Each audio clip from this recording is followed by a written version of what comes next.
हो गई एल्गोरिथम की बात हो गई, कंट्रोल की बात हो गई। And now so I have come with the final video on this topic with everything I have got, the influence.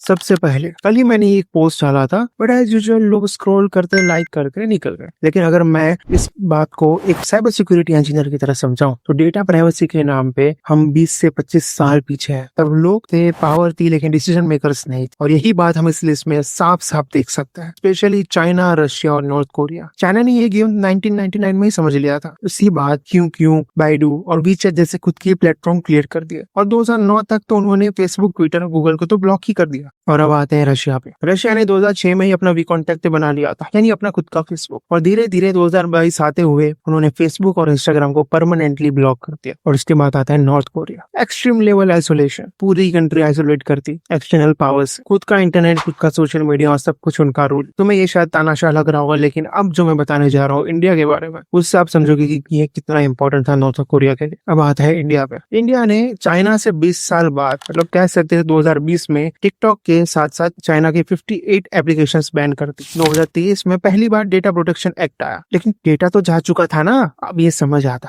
You resist what you can see, you observe what you can't. और यही फर्क समझ आता है। तुम में से कितने लोगों ने ये सुना है कि चाइनीज लोग इन्फ्लुएंस हो रहे हैं किसी और अमेरिकन से या रशियन से या किसी से? नहीं, लेकिन इंडियन इन्फ्लुएंस होते आए हैं और होते रहेंगे, क्योंकि हमारा डेटा, जो हमारी पावर थी, वो बहुत पहले ही जा चुका। अब उन्हें पता है कि हम किस कैटेगरी में, हमें क्या देखना है, हमें क्या पसंद है, हमें क्या नापसंद है। They know everything about us. This is what data power. तुम्हारे पैसों से भी ज्यादा पावरफुल डेटा है। This is called the influence.